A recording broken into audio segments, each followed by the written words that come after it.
Hello, Red Wave. Welcome to Where Bulldogs Podcast. We are live on YouTube and on the X, recapping and reacting to Fresno State's loss to San Diego State. Oh, man. It was a rough one. My name is Caleb Nail. Joining me, as always, is Caleb Pletz. If you're in the chat, let us know where you're watching from. I see Jonathan's here. And hello, Jonathan. And let's see the chat jumping in here. Caleb, I hope your Thanksgiving was wonderful. And everyone listening, I hope your Thanksgiving was wonderful too. But how was everything outside of the game? Because it didn't go well, but we're going to get there. But how was everything outside of that? You know, the weekend, I'll call it the weekend because, you know, it was nice having a couple of days off from work. I think that's one of the benefits of the Thanksgiving holiday. I don't know if it works like that on the farm, but you know, and thankfully in the business world, we got a couple of days off, which was nice. But yeah, got to spend time with both sides of the family, and both sides are here local, so we didn't have to travel much, which is definitely a blessing at this time of year. Yes. Yeah, it was great. We had a good time with the family. Yeah, and it was beautiful weather. Nothing to complain about. Thanksgiving was great. A lot to be thankful for, and I'm thankful for 8 wins. Could be worse. It always could be worse. We're going to talk about the game in San Diego State. What's that? That's something that I wanted to talk about. Maybe we could talk about it later. But you know, if we were 8-4 and we had lost our first 4 games, you know, it's definitely a different story. But when the 4 losses are all conference losses, it kind of leaves you with a different taste in your mouth. So maybe we can get it out at the end. Yeah, and 3 at the end. Oh, and I will say, I saw a stat that maybe it was on the TV. I don't know if you saw it as well.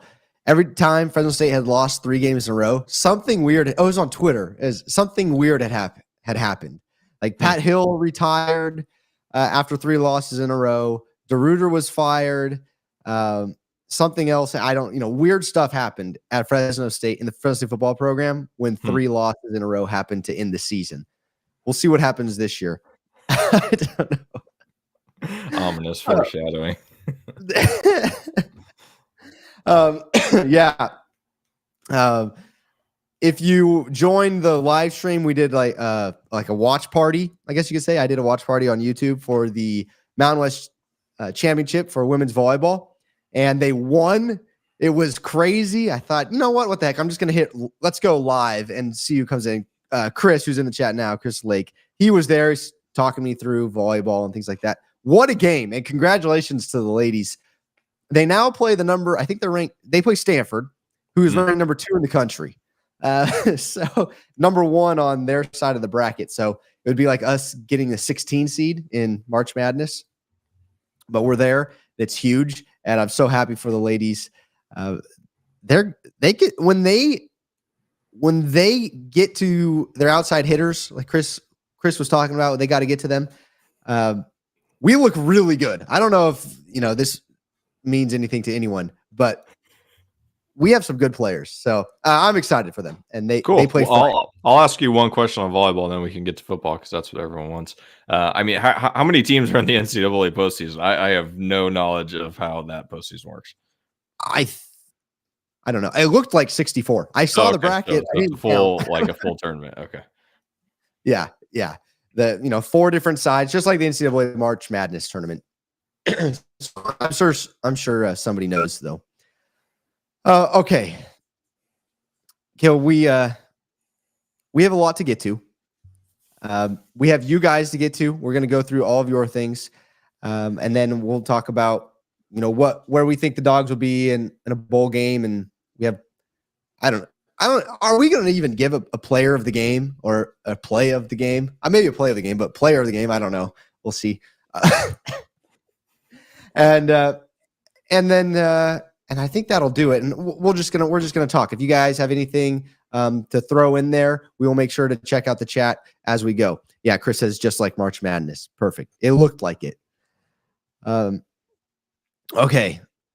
By the way, it was a reverse sweep. We went down. Sorry, but we were down 2-0. It's the first to 3 in volleyball. We were down 2-0, and we came back and won 3 in a row against Colorado State. So big win there.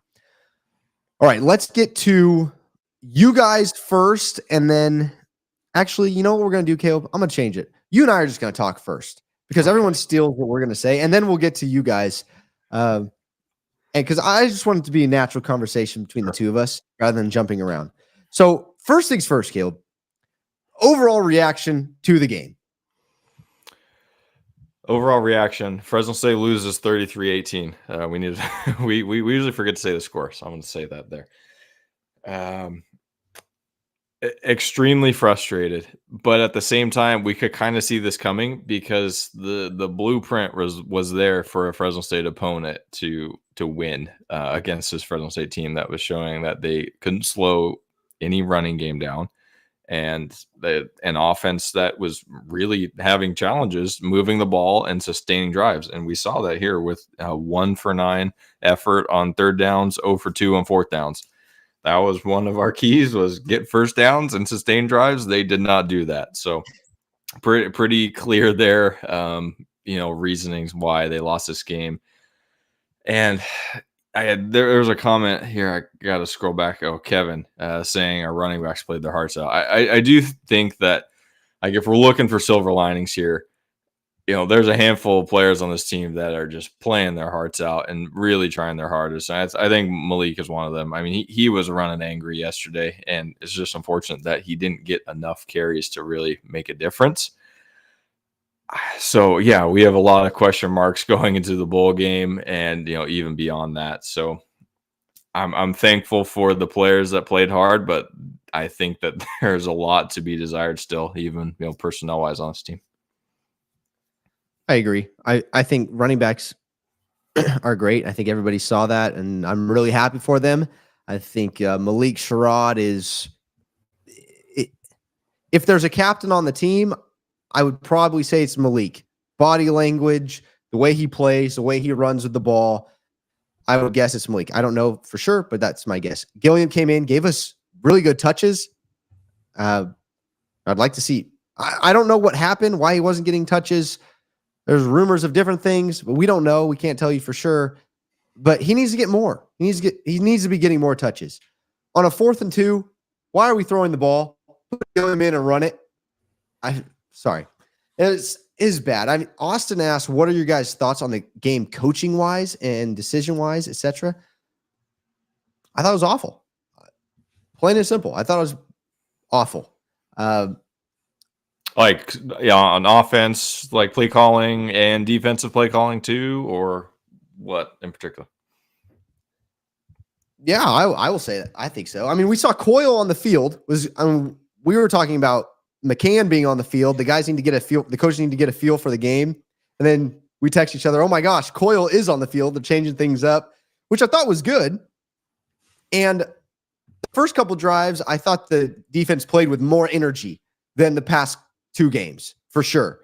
However, personnel-wise, I thought there needs to be something different out there. I mean, when our deepest position group is linebacker, I think you need to have 3 linebackers on the field and have them play linebacker rather than move them to edge rusher and things like that. Have them play linebacker rather than Lavelle and Malachi back there. I don't know what's going on with Ray Scott, but I mean, we all saw him last game, and we don't know what happened, but it didn't go well. Whatever happened, it didn't go well. So I thought scheme-wise, defense needs to happen. Offensively, I mean, you guys know how I feel. Like, we got to run the ball. And the first drive, Malik runs a 62-yard touchdown. Was it 5 plays, a 62-yard touchdown run by Malik. Then I pulled up the chart. Let me go grab it. But then we go, then we start throwing the ball, which on the next drive, we throw an interception on 4th down. Okay, we get in a 2nd and 2 situation, and we throw on 2nd and 2, throw on 3rd and 2, throw on 4th and 2, and throw an interception. What are we doing? And the first play on that drive, Malik ran for 14 yards. And then we didn't run it again that drive. And we threw an interception, and that led to a field goal. And San Diego brought it within 1, 7-6. Then we go 3 and out, 3 and out, 3 and out. 6-play drive, punt, and then the last drive to kick a field goal before halftime. And most of the time, I mean, let's just look at it, Caleb. Let's look at it. The 3 and outs. Okay, here we go. Mm-hmm. Malik Sherrod run for 5 yards, 2nd and 5. We run it for 2 yards. What do? Passing complete to Magdalena. It's 3rd and 3. I understand some people want to throw the ball or they show a look, but I mean, put Gilliam in and run the ball. That's my opinion. Next one, 3 and out. Malik runs it for 4 yards. Malik runs it for 1 yard. 3rd and 5. That's fine. If we throw it, we do. Passed incomplete. Then the last one. Okay, then you won't hear from me anymore. Mikey Keene, we throw the ball. Sacked. Loss of 9. Then we run it on 2nd and 19. 3-yard run by Malik. Then pass complete to Malik Sherrod for 5 yards on 3rd and 16 to force 4th and 11, and we punt. Dude, I don't know. Okay, then let me just the last one for the first half. Okay, the last drive, 6-play drive. Pass. 6 passes. San Diego State calls a timeout. We punt. What are we doing? I just listened to Coach McCann tell us we're going to emphasize running the ball more. We're not sticking to it. And we talked in the preview. I said, I really want, if he says that, I really want to see him in 3rd and shorts, 3rd and 3, 3rd and 2, 4th and 2. Let's run the ball. We didn't do that at all. And it really frustrates me. So that's why I say it was awful. Yeah. The team that committed to running the ball this game was the San Diego State Aztecs. They had 53 rush attempts on the day to Fresno State's 19. So if you're looking at those, one of those teams is committed to running the ball, and that was San Diego State. So, yeah, it's extremely frustrating. And they were able to sustain drives. They broke a couple really long runs, especially their quarterback running the 70-yard touchdown, which was brutal. So, yeah, I think that it was, I guess, an offense that is lacking an identity, you could say, because it's a team that wants to run the ball, but then also doesn't have the ability to come back from being down by 2 touchdowns. So then they start pressing and throwing the ball, and this just isn't a team that's been able to successfully throw the ball. So overall, really not a good formula here. And frankly, I'm glad that this happened at the end of the season, I guess, because we were able to have some success early, which is good. But yeah, a lot to go back to the drawing board with. And just, one last complaint about the quarterback play. The final play of the game, Mikey, or maybe it wasn't the final play of the game, but Mikey is just spinning, rolling, going backwards, trying to find something. And if he just steps up into the pocket, it was a 3-man rush. And so, they kind of had him surrounded on the outside. If he just steps up into the pocket, he can at least step into it and, get some power on the ball. But instead, he's spinning and rolling and just not putting himself in a position where he can actually throw the ball down the field. So just extremely frustrating. And yeah, so we'll get into quarterback play in a little bit. But yeah, overall, really. Yeah, that's been a problem all year. Yeah. And I understand here as a quarterback, as a fellow person who's played quarterback before behind a really bad offensive line, you realize that, there's a timer in your head. 1,000, 2, okay, I probably need to step up, roll out. Somebody's coming, right? I usually don't get this much time. So pocket awareness is something you really have to work on. And the problem is that and I realize that he's had to roll out and do things because he's been under pressure a lot. But if there's green grass in front of you, please step up, and that's your best opportunity to step into a throw, step up in the pocket and just drill one to Eric Brooks or Josiah Freeman down the field, throw it deep to Mac, something, rather than running 20 yards backwards. It's what I do in video games. Don't do that. That's not, we can't be doing that.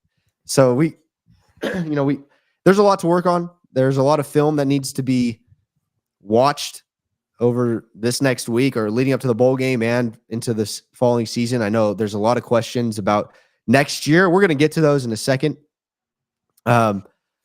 Let's get to you guys real quick. But first, I got to shout out the Vine Church in Fresno, located on Shaw, just west of Grantland.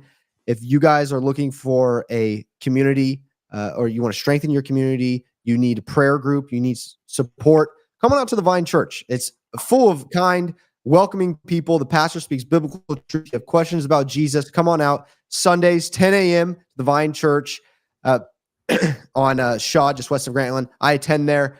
Let me know if you're coming. I'll be happy to meet you there. We have a good time out there.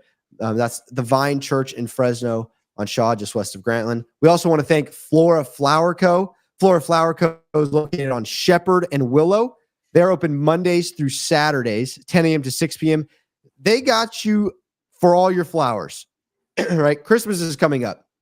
You need flowers to go on the dinner table, or you'd like to get a gift. They have other things there. They have gifts there. Stop by Flora Flower Co. They will hook you up. They also have a florist in shop there, and you can use the code Fresno15, Fresno, the number 15, and they're going to give you 15% off because that lets them know that we sent you. So use code Fresno, the number 15, for 15% off your purchase at Flora Flower Co. That's in store or online at Flora Flower Co. Okay. Excuse me. Let me look at what you guys are saying in the chat right now. Austin asked, brutal honest opinion on Mikey Keene and Logan Fife. Does Keene look hurt? Yes. And I think there needs to be drastic improvement from both of them if we want to compete at a high level. And from the O-line. The O-line does not get to escape that conversation as well. Was at the game. Defense was hype on the sideline before kickoff. Should have ran the ball more. It's from Duke. Put the freshman in. Mikey has proven he is not him. Oh, okay. I know there's a lot. There's that opinion is going on out there. There's a lot of that, and I can't argue against it. If we're winning, I could argue against that, but we've lost 3 straight. Can't do that. I heard Coach Tedford apologize to us. Yes, that is true. He did. I didn't see this. I didn't watch this last press conference. I just saw the questions that our buddy Gabe, was asking him, pressing him on not going for it on 4th down. I thought it was kind of funny. All right, well, let's get to everybody on social media. Mike Melko says 0 emotion on the sidelines. Oh, very concerning. I think later on in the game, because I saw it too, there was zero emotion on the sideline. I think first couple drives, there was a lot of emotion going on and guys are getting hyped. But once the flow of the game started getting going, there was no emotion. I saw Mikey Keene run to the end of the sideline and just kind of stand there, hands on his hips. I need something else. I need something more. Steve-O Grimes, Tedford needs to. Okay. By the way, if you're a player or a coach, here's your warning. Okay, here's your warning, because this is the fan. This is the official fan podcast of Fresno State Athletics. So there's your what do they call that nowadays? Get the feelings hurt. Trigger warning. Trigger warning. There it is. Okay. Steve-O Grimes, Tedford needs to step down, or he needs to clean house underneath him. Well, I said weird things happen when Fresno State football ends with a 3-game losing streak. The Kern River floater. Effing pathetic. Just when I thought they couldn't disappoint me more. I hope Tedford, his staff, and players read the comments. Us fans are really hurt. Nick then 0 mad says, since this is the official podcast and we have to follow FCC rules, things have to get bleeped. I put this same. It's not working. What's going on here? Same, different day. I added that. There we go.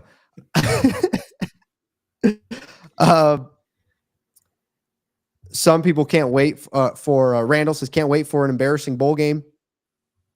And then Kern River Floater again asks, could Fresno State have been racketeering or match fixing? Is there an oncoming investigation? Oh, Is there? Oh, man. Lakeness Monster, heal up and prepare for next year after the bowl game. Steezy says this is ridiculous. And then Randy Price, slow, adds, football isn't fun anymore. I agree. Yeah, the last 3 weeks of Sad Sundays have not been fun. They've been sad. Yes. And Caleb and I were talking, man, it's getting hard to come on here and smile and laugh because we have to, because that's the only way we're going to get through these. We have to smile and laugh with you guys because otherwise I don't know how we could do it. It's rough. Diego Hunting Slugs asked, did McCann's offense get exposed? I think so. I mean, we beat UNLV in Boise, and now Boise's defense not very good. UNLV's defense, there's questions there. But I mean, now at the end of the season, how the heck did we score over 30 points against a lot of these teams? I don't know. I'll tell you why. Because we actually got to the red zone in those games. Because I will point out, so that was an improvement that McCann had over Kirby Moore. Kirby, I don't know what it was last year, but scoring touchdowns in the red zone was just very difficult, more difficult than it should be. So we saw it early in the season. McCann had the short, yardage play calls down a little bit, and it's like, okay, we're making some progress here. But then now, the back third of the season, we aren't sustaining drives. We aren't getting into the red zone to be able to score. So, yeah, I think that either the play calling has been too predictable or just not calling the right plays. So, yeah, I think that McCann is definitely exposed, and, the defense has had us figured out. Yeah, and the defense can't escape that question either. We can't stop anyone. Let's just open up the floodgates. Here we go. I was hoping things would change. Everyone hopes things would change, but they weren't. And then last, Gregor says, this reminds me of the 2005 season. I believe that was Liberty Bowl season. Yep. Yeah. Okay, moving over to X. Cortez. Chris, the last play sums up the last 3 weeks. This is the play you were talking about, Caleb. And he adds, here come the portal entries. Coaching staff lost the team the last few weeks, which is hard to believe after the Boise win. Starting 8-1, top 25 to 8-4. Wow. Yeah, it's I was thinking about this though. That 8-1 team, I don't think is a different team than the 8-4 team. It's the same team. We just, defenses figured us out, or we're barely escaping these other games. Yeah, I agree that our offense got figured out because Fresno State won 4 games giving up over 30 points. So, if they score more than 30 points, they beat, or more than 34 points, they beat San Diego State, and they definitely beat New Mexico too. So it's a different team when the offense can't move the ball. Yeah, and I think 2 names that we have not mentioned in this past 3 games, especially, and I would say even back half of the season, Eric Brooks. He dropped a couple balls yesterday, but we're not really targeting him that much. I believe it was last game or 2 games ago. I think he had 1 target. One game he didn't have a reception. And that was supposed to be our leader, our playmaker. I think the other name is Trey Watson. I will get to numbers in a sec, but I mean, all year, Caleb, we talked about we need to target Trey Watson. I know you guys are saying the same thing. We need to target Trey Watson, and it just didn't happen. Let me keep going. Xavier Ortiz says, season aside, we made a mistake at quarterback this year. Jalen Henderson should have been our guy. Keen was good, but was or is not it right now. I mean, Jalen Henderson's killing it at Texas A&M. And they lost to LSU, but I know LSU's defense is mediocre, but I mean, hey, he did look kind of good. Yeah. Well, Coach Tedford did address that in his press conference last week because someone asked him, have you noticed how Henderson's doing? Do you wish that you had, kept him around, was kind of the gist of the question. And the comment that he made was that, Jalen, his like style of play didn't fit with their system. So yeah, I don't think that was ever going to happen. Yeah. The last guy who said that about? Yeah, he's playing for the Bills now. Oh gosh. Okay, so Bulldog Dad, when players don't make plays, coaches have to make adjustments. That didn't happen for 3 games in a row. That's true. Wes has pathetic performance 3 weeks in a row. Jonathan Stormer says, I'm sad, but I expected us to lose. Let's just get the bowl win and rebuild. There you go. Drip dropping. No motivation. It was always the Barstool Bowl against Toledo, win or lose against San Diego State. Curtis Haar, it was like last week's game on loop. No rhythm on offense. Defense can't get off the field. Dogs were undefeated in games. They won the time of possession battle. Can't do much when the opponent has the ball twice as long. Randy Buller said, I said it last week and I say it again. Are we bad? I think we know the answer now. We weren't bad, but now we are. Something is wrong. And the staff isn't saying. Yeah. Oh, man. El Bronco says, can't elevate unless the team elevates. And Richie Rich asks, is anyone surprised? Larry Alvarez asks, did the team quit? Has coaching lost the team? Something is not right. Time for some changes. This guy says, most of our talent on defense are seniors, so it's time to start stressing out. We saw the red flags at the Eastern Washington game. Fresno State is a one-trick pony. Unfortunately, it did look like that. And then there's a couple comments, Caleb, about declining a bowl game invite. What are your thoughts on that? That would be really strange for an 8-4 team. I don't know. I have a hard time thinking that that they would do that. I do still think that there should be a reward to the seniors on this team who have been working for a long time to try to make this a successful season. So to turn down a bowl game would be very bizarre, unless there's some sort of player mutiny, which we definitely have not heard of. So I would fully expect the Dogs to be competing in a bowl game. Yeah, I think it would be silly to turn down a bowl game. I do. Bowl games, sometimes that's once in a lifetime for some players, not our players, but some people would kill playing a bowl game, and I think it's a good experience. And the other thing is that I think it's a good experience for the young kids that maybe are redshirting, but they still have eligibility, they still have games to play. Get them in the bowl game. Let's go. Let them play. So I think it would be a good experience for our team. The more snaps, the better for our team. We need it. We are young. Remember, Keene is a sophomore. There's guys behind him that they're younger than him. We have guys that are redshirting that I think could use some snaps. Let's get all these guys snaps that are coming back next year. The more, the better. Right. And one of the benefits of the bowl game too is I think that it's an extra 15 practices or something like that. It's like extra 10 or 15 like official practices, which are limited by the NCAA. So that's definitely a benefit for a team that's trying to get younger players reps. So and more money, right? Yeah. Last but not least, Duke Clark says team played with no heart.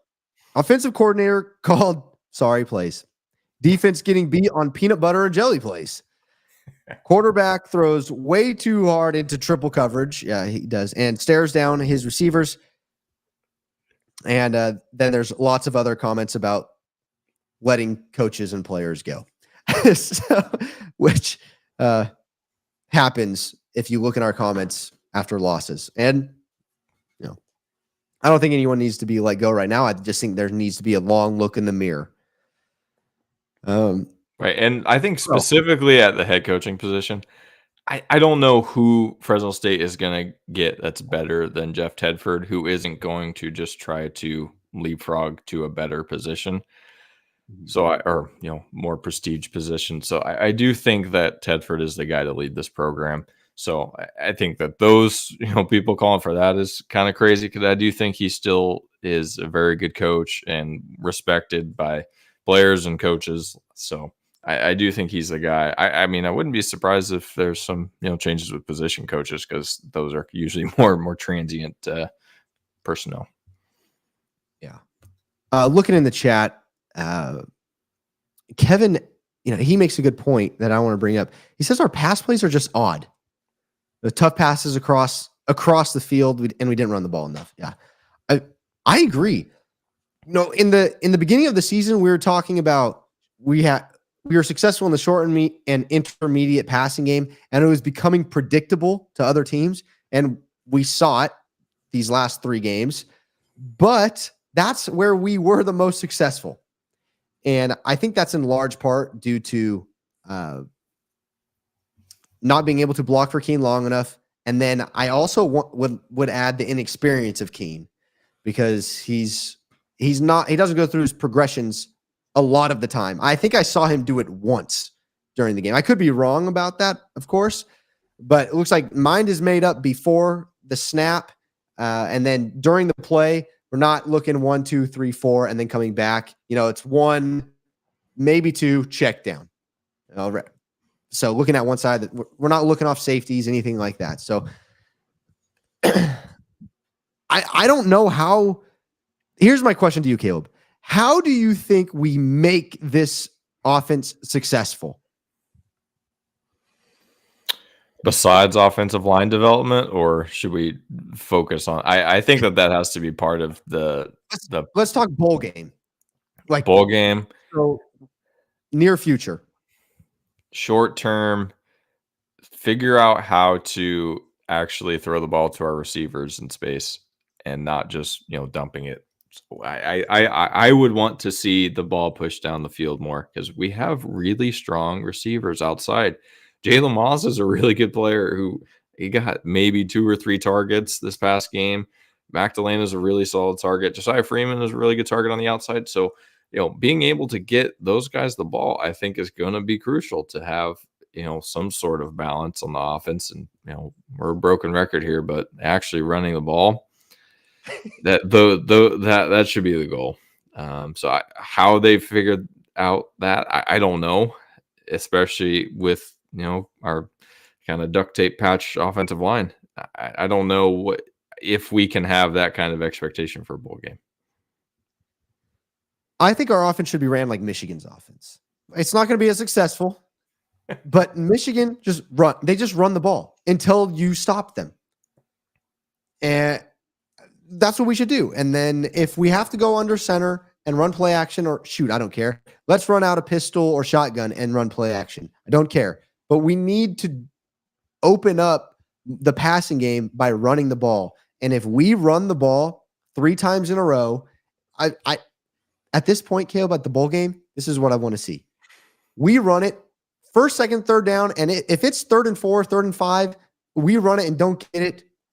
That's okay with me, because now they finally have figured out, hey, we should probably run the ball, and we're going to try it. And just do it. Just run it. Just run it. I don't care. And then what happens is now you can run play action, and it's a threat now, because all you've done is ran the ball. Honestly, Caleb, I think that's how this offense becomes successful, because right now, they don't have to do anything. Josiah Freeman, he had a beautiful catch. He high-pointed the ball, one-on-one coverage.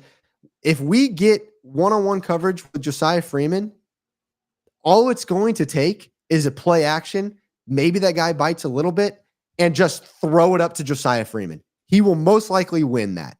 And then you can hit Brooks on a slant or an out route, or just kidding. Not right now. Mikey Keene does not have the arm to throw an out route, an in or a curl or something like that. But those are the things that we have to do.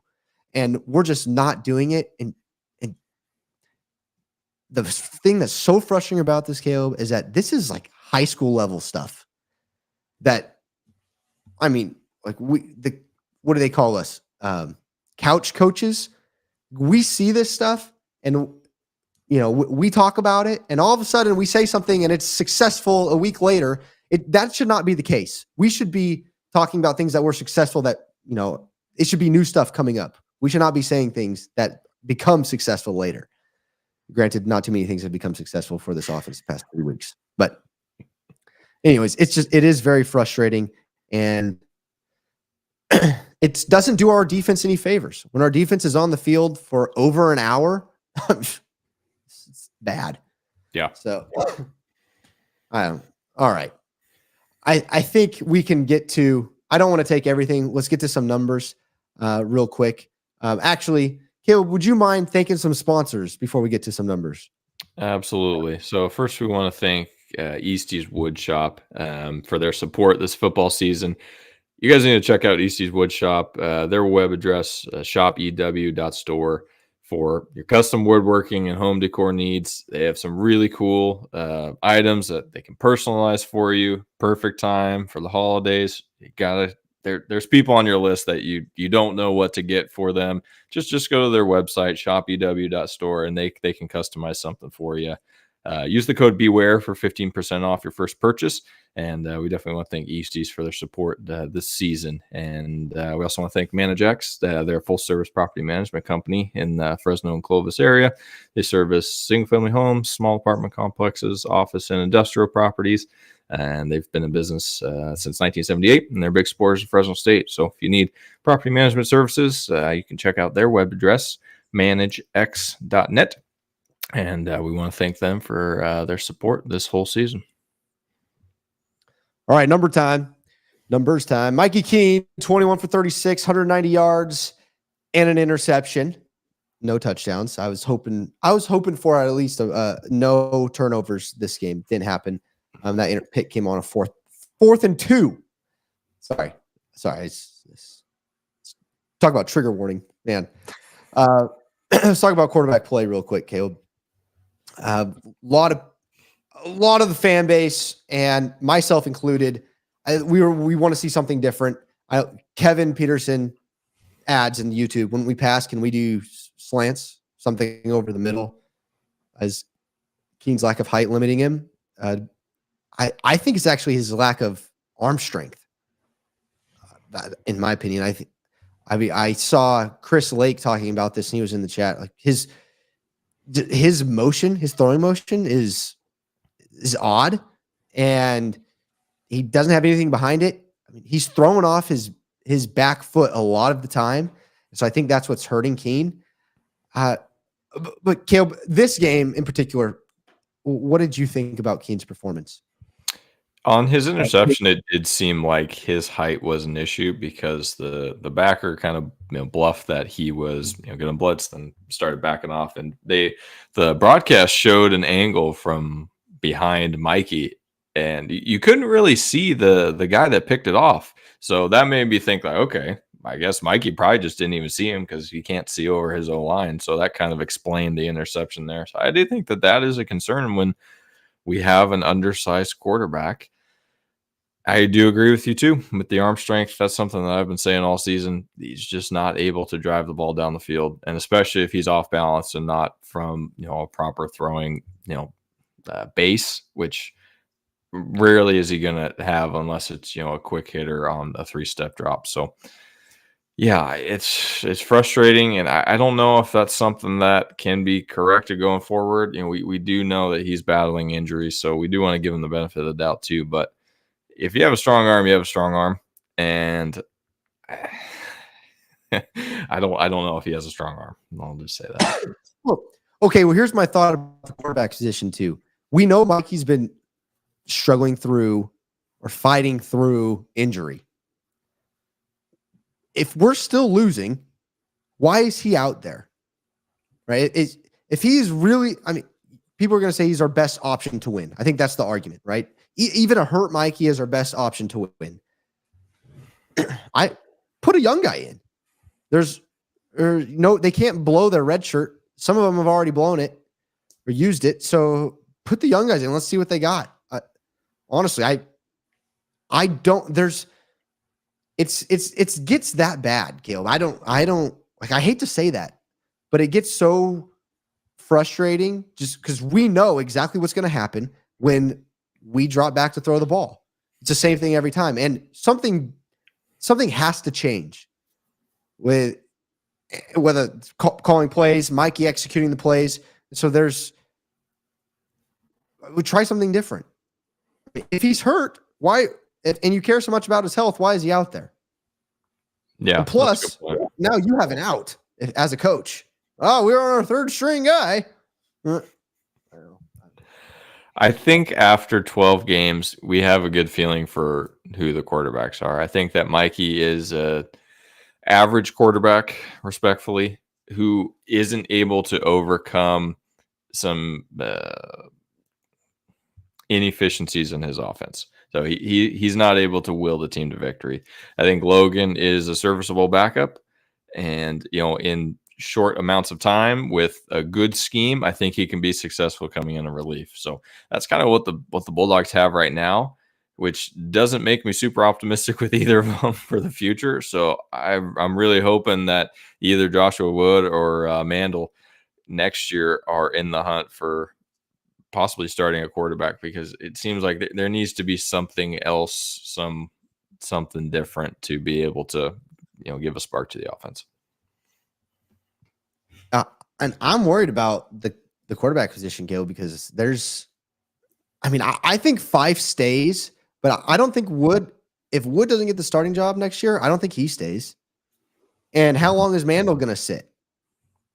I mean, we haven't seen him play in real time. I mean, other than the what do they call it? The scrimmage.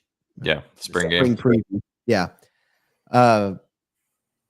So, if he's good enough, I have no doubt he'd bounce somewhere. He's not going to sit. So we may, who are we going to end up with?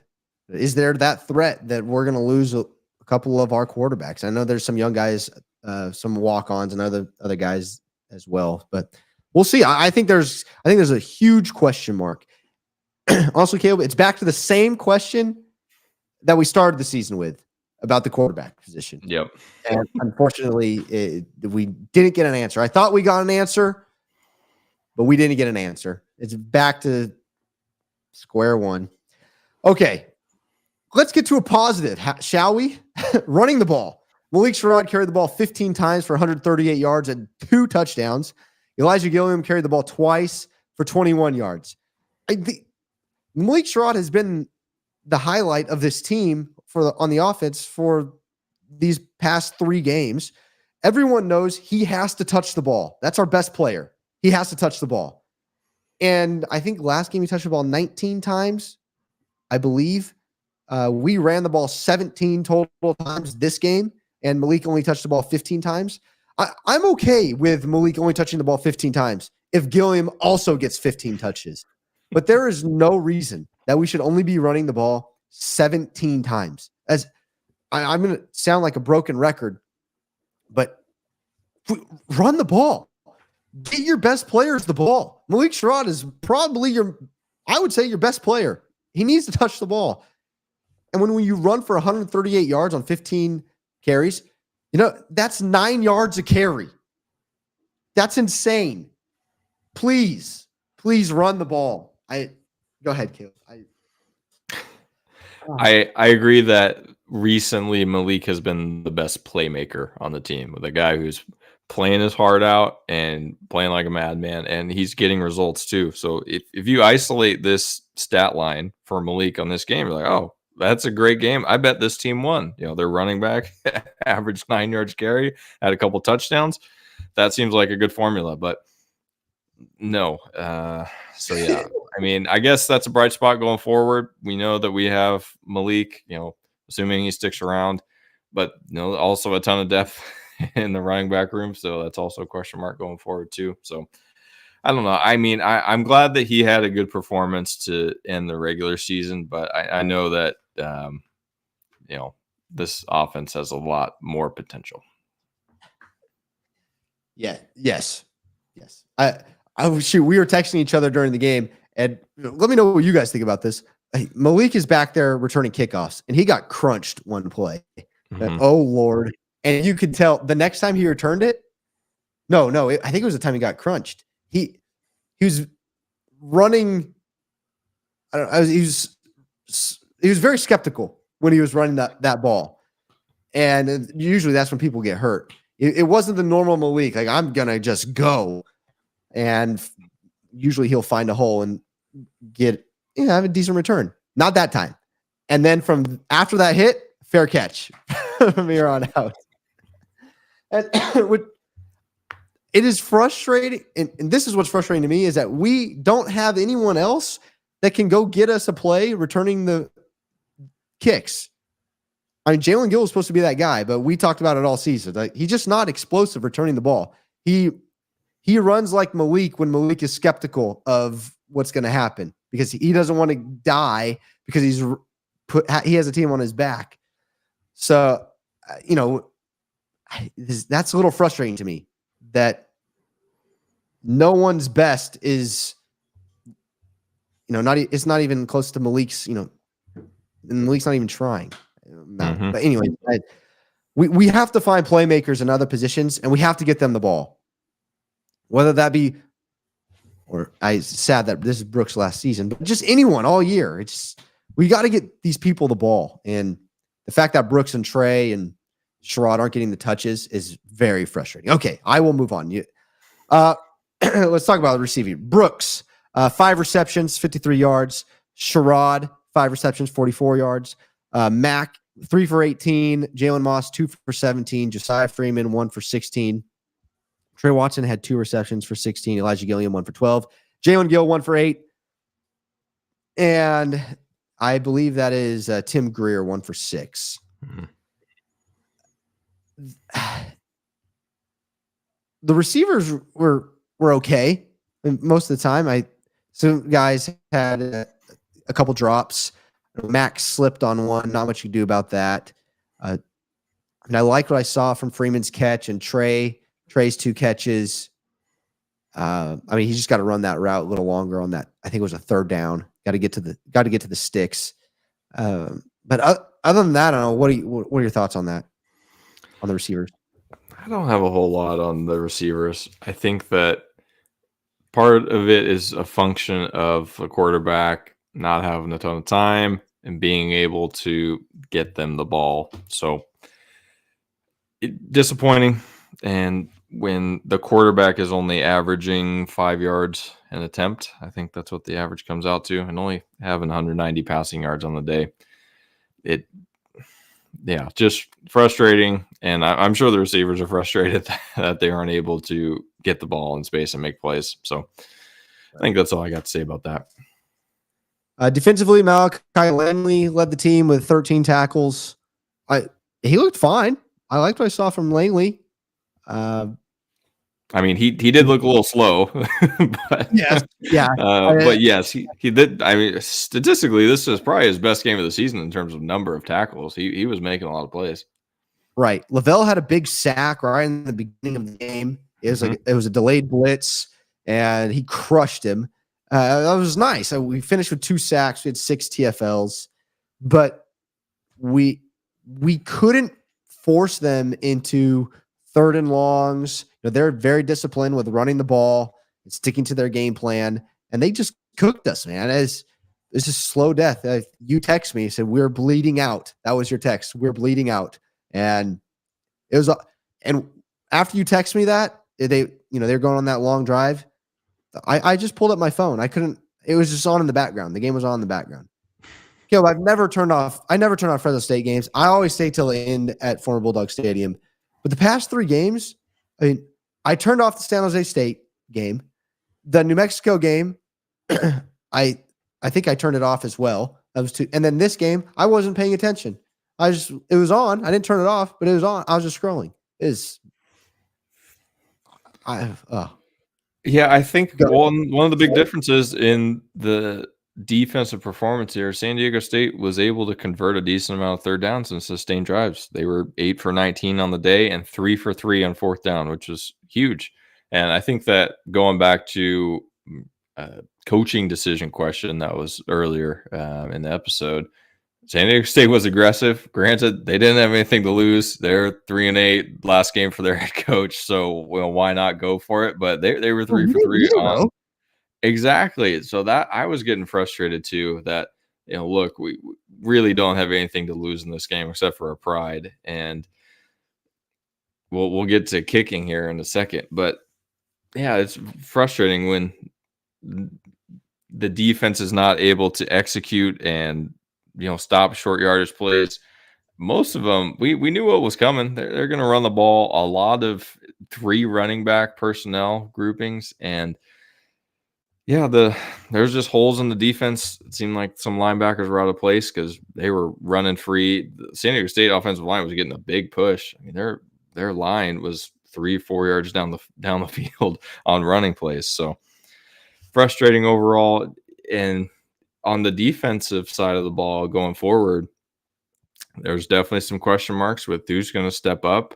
I think at linebacker, I feel pretty good about Phoenix Jackson. We saw a little bit from him this game. We saw a decent amount of Tyler Mello in there for most I of the was game. happy. Yeah, and I mean he looked okay. He got burnt on I think the touchdown pass, but it's tough. I don't know how the secondary is going to be. D-line's going to need to reload with some talent who can make pressure. So there's a lot of work to do in the offseason here with trying to figure out what's wrong with this defense. Yep, I agree. And Coyle's one of those guys that got to take a long look in the mirror, figure out exactly what's going on, and fix it. Yeah, let's talk about special teams really quick. Brooks did have a muff punt. Luckily, we fell on it. It's kind of been common for him. He always scares me back there. And then Dylan Lynch went 1 for 1. He had a 43-yarder, and then he went 1 for 1 on extra points. And then Carson King punted the ball 6 times, down to 1 inside the 20. But he was under pressure, Caleb, every time he was punting the ball, and it was throwing him off. You could tell. And then finally he shanked one. And and it wasn't good. We got to flip the field on these guys. Well, shoot, actually, maybe it helped us because they couldn't run so much time off the clock in their long drives.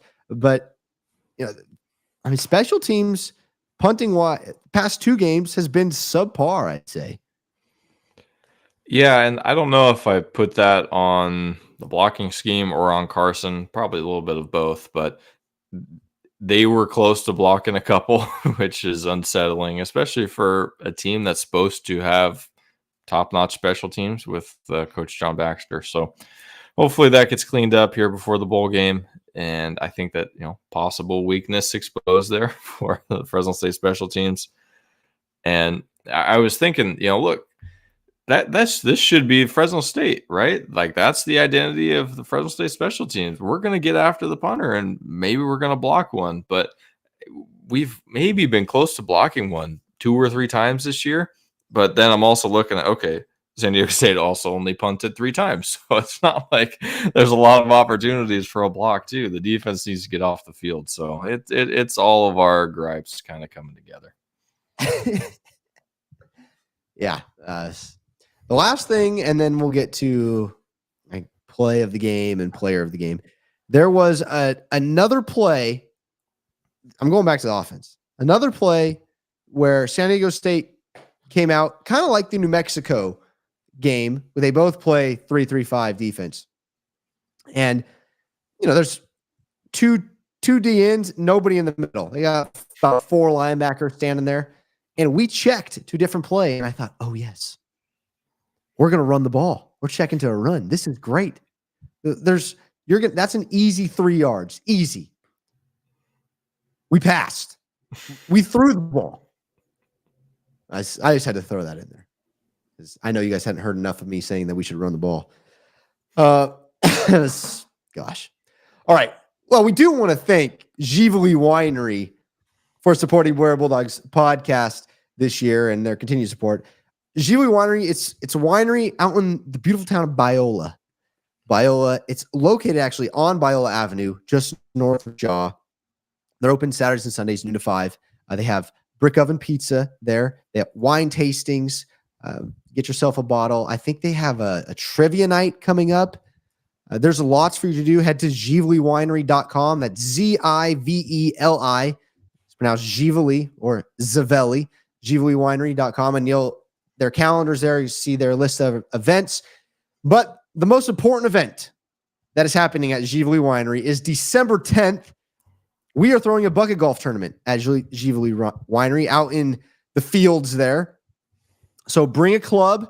You're going to be hitting wiffle balls. We have 5-gallon buckets. You're going to be hitting it at the buckets. All you got to do is hit it. You don't have to make it in. If you do make it in, though, you get to subtract a stroke. But it's going to be fun, a fun time. Wine, pizza. There's also things to do for the ladies. So make sure you bring your ladies out here. There's a big Christmas market going on at the same time. I should say the time. Starts at 10 a.m. Tee off at 10:30. So get there at 10, check in, and we'll tee off. The ladies, the kids can go to the Christmas market, which will be on their patio. And there's going to be a ton of vendors there. And while we play golf, and we don't have to worry about everything else going on. You can go check it out later. We're going to have a good time. I will put the link up after we're done with this live under this video. So you could check that out. And it'll be on our socials as well, or on, I think, BewareBulldogs.com. We have the tickets up and ready to go. It's $10. So cheap. But then there's wine and pizza to purchase and whatever they have at the Christmas market. It's going to be a fun time. December 10th. Put it in the calendar. And big thank you to Gively Winery for their support. Okay. Do you have a play of the game, Caleb? Can you think of anything? I think we have to give it to Malik for the 62-yard run. That was pretty much the best play, I think, for Fresno State. And it gave me hope at the beginning of the game because the Dogs scored on their first drive, and pretty much every game before that, when they score a touchdown on their first drive, they usually go on to win the game. Obviously, this one was a different story, but that was a spark, and it seemed like this was a different look of the offense, and it wasn't. But great play by Malik, and I think he should be the player of the game too. Yep, I agree. Play of the game and player of the game. I gotta pull up my phone because my chat broke down. So, I agree. There's not much that there's not much else I can think of for that game. We made Maiden look like a stud, by the way. Yeah, he was throwing balls to open receivers. Their tight ends were going crazy. So, yeah, that's not a good feature for our defense when a former safety who I believe in the broadcast they said that he's going to be going through like NFL workouts as a safety. That he is who is torching this Fresno State defense. Yep. He went 17 for 26, 189 yards and touchdown. He also led the team in rushing yards with 96. And he had that long of 70 for a touchdown. And he had 14 carries. Jalen Armstead, their running back, had 15 carries for 41 yards and touchdown. And then, their tight ends, Harpole and Redmond, they combined for 86 yards as 46 and 40. That we talked about in the preview. There's no Jesse Matthews on this team to beat us. We just need to step up and stop the run. Well, I guess you don't need Jesse Matthews. They got their tight ends. It was a rough game, and Kip, is there anything you're looking forward to in the bowl game? What are you looking forward to in the bowl game? Like you mentioned, hopefully seeing some younger guys who've been buried on the depth chart, maybe from the running back position. I don't want to take carries away from Malik, but we were excited going into this year about Devin Rivers and even Brandon Ramirez, local product, who seemed to be the future of the running back group. So I'd love to see them. Maybe someone different at quarterback just to get a couple reps. That would be good. And on the defensive side of the ball, can we get a pass rush? That would be good. I agree. So, we will have a preview and a get to know for wherever that is. But first, the Mountain West Championship has to happen, and it was decided by computers. Another thing that gets me going. 3-way tie between Boise State, San Jose State, and UNLV. And there it is. The computers decided that Boise State and UNLV were the two best teams in the Mountain West and deserved a shot at the championship. What are your thoughts on this, Caleb? It's crazy. Years ago, we moved away from the computers and the BCS system because we didn't like it. And now we've got expanded playoffs now and other ways to figure this out. But with the elimination of the divisions within the conference, it just made lots of ties inevitable. So, yeah, it's frustrating. And I guess we kind of saw this coming, but we would have thought that maybe there would be other tiebreakers built in rather than just head to head, like whether points allowed or points scored on offense or something, just so that way it's based on performance on the field and not based off of a computer formula. So very strange. And if Boise State wins this without a head coach, I am going to be so mad. Like I am cheering for UNLV so hard here. And they've had a great season, so I think that they are deserving of being in this game. But Boise, no. No, I'm with you. San Jose State, and I put this out there. San Jose State's playing the best football in the Mountain West right now. Mm-hmm. They just beat UNLV. They blew the game against Boise. They should beat Boise. I know they lost to Air Force, and Boise just beat Air Force. So I'm sure the computer took all that into factor who they spit out as the top two teams. But Boise is not, in my opinion, not a good team. I mean, we beat them, for goodness. I mean, we beat both of these teams. Fresno beat both of the teams in the Mountain West Championship, and we lost to the two teams down at the bottom. Wild. But in my opinion, it should be UNLV and San Jose State.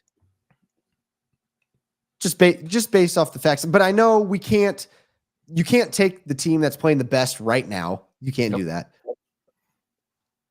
But the computer didn't watch the season. We all watched the season. I think San Jose State got robbed here. I think they got robbed. Well, every game matters, and this is why we love college football, because crazy stuff happens, and sometimes the 8-3 team loses to the 3-8 team, and that's just part of the game. Well, and this is an argument for smaller sized conferences. This is what happens when you have a big conference. You have a 14 team conference. You can't play everybody on a 12 game schedule where you have 3 non-conference games. You can't. And so you're going to run into this. So either get rid of non-conference games, or I guess I'm going to say it, go back to divisions. Yeah. Because then you can, you may not get the 2 best teams, but at least we have a clear championship game. Like, okay, here's the head-to-head. This guy beat this guy. He's number 1. You're going to the championship game. That's easier than what we got here. So I feel bad for all these conferences with 16, 18 teams, and they say they want to go to 20. Are you kidding me? What an absolute joke. So I guess I've been really negative this episode, but I'm a big fan of playing everybody either in your division or in your conference. And I know the SEC is switching to one big conference. They're getting rid of divisions, but shoot, maybe they were right to stay. I don't know. I don't know. What do you think about that? And what are your guys' thoughts? Well, hopefully when the Pac-2 hopefully merges with the Mountain West, maybe they'll bring back divisions so that way they can even stuff out. I don't know if that's going to happen, but I don't think the outlook is bright there, considering Oregon State alum head coach leaves for a different job. So that's probably a good indicator of what he knows is on the horizon for that school. So yeah, I think that I agree. Smaller conference is better. Play everyone. I think that's, more fun if you're getting to play every team every year. Better for rivalries and competition. But the money's going to control it. Nothing we can do about that. And I'm just glad we still have football. It was a fun regular season, and we still have one football game to enjoy. Yes, I am excited about that. I read that it is looking like the Barstool Bowl in Arizona. But who knows? Who knows? We should take it. We need to accept the invite. We need to be going bowling. So I'm excited about it. I just pray we see improvements from this team over the next couple weeks. They're going to have a lot of time to practice for this bowl game and figure some things out and get healthy. So we will have the week of that game. We will have a preview, a get to know, and then a recap the following Sunday. If anything changes, we will be sure to let you guys know. Basketball game tomorrow. I believe they play Santa Barbara. Cole Anderson from Clovis West is coming back home to play in the Save Mart Center. They were a turning team last year, so I believe they were. It should be a good game. I mean, the Dogs just got blasted by JMU, but it's a good game. I mean, it's a good team, so I think we should go to support them. We'll be able to watch either a good basketball game or a good team play UCSB. So it should be a lot of fun, and hopefully this team can put it together again. That's tomorrow. I believe the game was moved to 6:30. I think it's 6:00. It's an earlier game. Let me see if I can pull it up here. But yeah, it definitely is earlier than the basketball team typically plays. 6 p.m. Okay. Yeah, that's good. I'm all for it. I'm all for earlier games. No more 7:30. They say 7:30 tip off, 7:30 kickoff, and then they don't do it until 7:45 or sometimes even 8. So, and that's my bedtime. So, all right. Well, speaking of bedtime, it's getting close to my bedtime. And Caleb, thank you once again. Is there anything we missed? Is there anything I missed? I think we covered the game as much as we should. So thank you, everyone, for sticking with us. It was a fun season. We love doing this, and thank you to the chat for chiming in live with us. It does make it a lot of fun too. So let's keep things rolling for basketball and bowl game. Yes, on X, Beware_Bulldogs, on Instagram, Beware Bulldogs Podcast, and on YouTube, Beware of Bulldogs. We will talk to you guys soon. Friday's the volleyball game, by the way, as well. But stay safe, stay healthy. God bless you guys. And as always, go Dogs. Go Dogs.